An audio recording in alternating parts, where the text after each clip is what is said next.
What's up, everyone? Welcome to today's video. Welcome to the Video Game Fight School channel. Thank you very much for tuning in. An audience member of mine, Sinosuke, tagged me in an IGN article. I thought this was actually very interesting. They said, you might want to take a look at this. I tried tagging you here on YouTube, but it did not work. And the article is the IGN citation of the GamesIndustry.biz article where Michael Pachter is talking about Black Ops 6 and how it could bring about 4 million Game Pass subscribers but lose about 6 million game sales.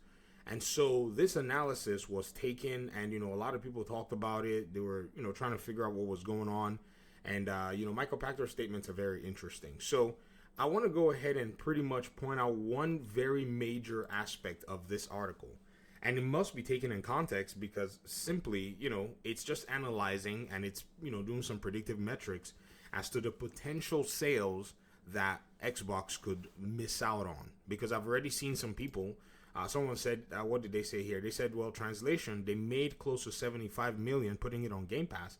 Actually, it will be they will make, or they will potentially make. This that's the thing about audience members. Sometimes they gotta follow the script if they can. They will potentially make 75 million putting it on Game Pass, but potentially lose 450 million on consumer sales based on launch expectations.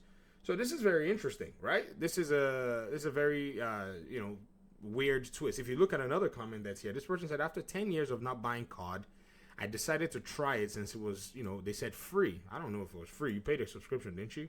Or maybe you got Game Pass for free. I played one match and deleted it. It's the same game. I stopped playing so many years ago. That's fine. I mean, again, how did you get to play it for free? Was it a subscription fee? You basically have already given that money to Microsoft. Now, in the GamesIndustry.biz article, there's a lot of this conversation. It's actually a slightly long piece. But one thing that, a lot of folk may or may not realize is the thing about sales predictions is you really don't know how consumers might behave in certain segments that you don't necessarily have a good track record of their behavior. And consumers regularly behave the same. In fact, if you look at the comment of the guy saying they haven't bought Call of Duty in 10 years, and then they tried it, and then they realize, same game, still not interested, still not playing it. Consumer behavior usually, will stick with a specific script. And this is what you can bank on when looking at this particular situation from different dimensions. Now, on all, this stuff, my simple answer to that is it doesn't matter. Why I say it doesn't matter is because if we still look at, an article written by GamesIndustry.biz, and I think this is very interesting because it really does help you put some things into perspective, right? And other outlets actually did cover this. Apparently, PlayStation alone is sufficient to actually support, keep, and maintain the profitability of Call of Duty. Like, did you hear me say that? PlayStation itself, as a platform, is capable of supporting and keeping Call of Duty profitable solo. Like, if they deleted the entire game from Xbox right now, PlayStation alone and its other pipelines can carry the entire game's franchise without Xbox at all. It's a simple, reality that we saw during the Activision Blizzard acquisition trials. Activision Blizzard demanded special treatment to keep Call of Duty on Xbox. In trial over a merger, Xbox VP Sarah Bond testifies that Bobby Kotick threatened to withhold Shooter from Microsoft unless publisher received a more favorable revenue share. So Activision may either have been bluffing, or they really could stand on business that really, for sure, we can do without you guys, Xbox. So if you don't give us this profit share, we're good. We can stay on PC and PlayStation, and Call of Duty will still be profitable. So I'm not saying that Michael Pachter's analysis is wrong. I'm just saying that at the end of the day, it's just analysis that we don't necessarily know how the player behavior is going to actually go. And it still doesn't matter simply because Xbox can rely on PlayStation to get the job done. To my audience members that are Xbox exclusivists that say, Xbox does not need to take its games to other platforms, I really got to call you out, man. Like, and it's not like I have any malice or any, sinister intentions against, your opinions. But you really are making it very difficult because you are enjoying the benefits of Call of Duty being on other platforms. You are. That the reason you have every Xbox launch on Game Pass is simply because of, things like this. Mojang and Activision alone are going to be sitting pretty, and even Bethesda's games that are going to other platforms, they're going to be raking in money. It's this money that will really give you, the PlayStation player, the very best benefit. And made my video about, talking about how people that say things like Xbox's console is going to go away because they have a lower market share being a very silly comparison. Because, because of what? They have like a 50% market share that PlayStation 5 has, and the Series X and S basically sit at 50%. And some people have basically changed it up to say, well, and I use the Chick-fil-A Popeye example. They're like, well, Popeye doesn't sell its products at Chick-fil-A, and Chick-fil-A doesn't sell its products at Popeye. Did y'all forget that Microsoft sells Office on the MacBook on Apple?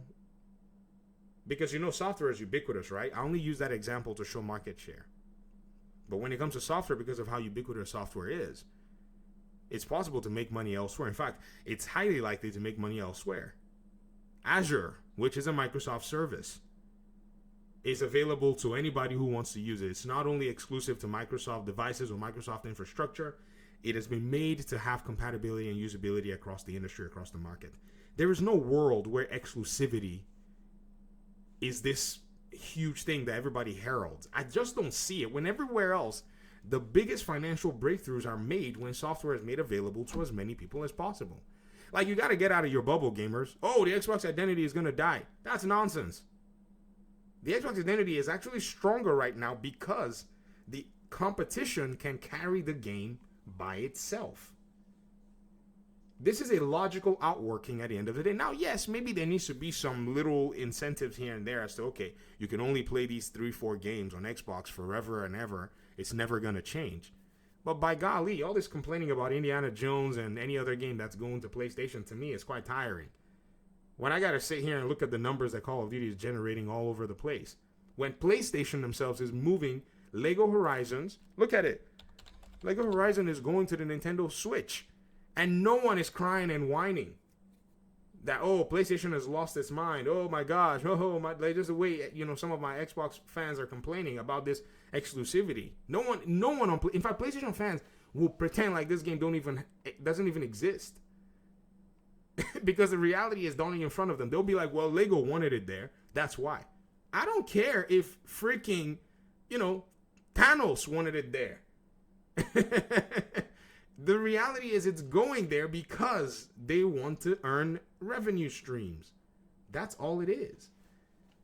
So again, you cannot rely on a non-exclusive game as your biggest profit, provider, to then come around and say, well, but we need, all these other Xbox games to remain exclusive, because every time they move their games to PlayStation, the PlayStation fans get more games and all this stuff. Get a PlayStation if you want to play PlayStation games. If you haven't gotten a PlayStation by now to play PlayStation games, you should stop complaining, honestly, because those games don't even generate as much interest as Call of Duty on their own platform. Like, you're worried about a game that cannot sell as much as Call of Duty annually.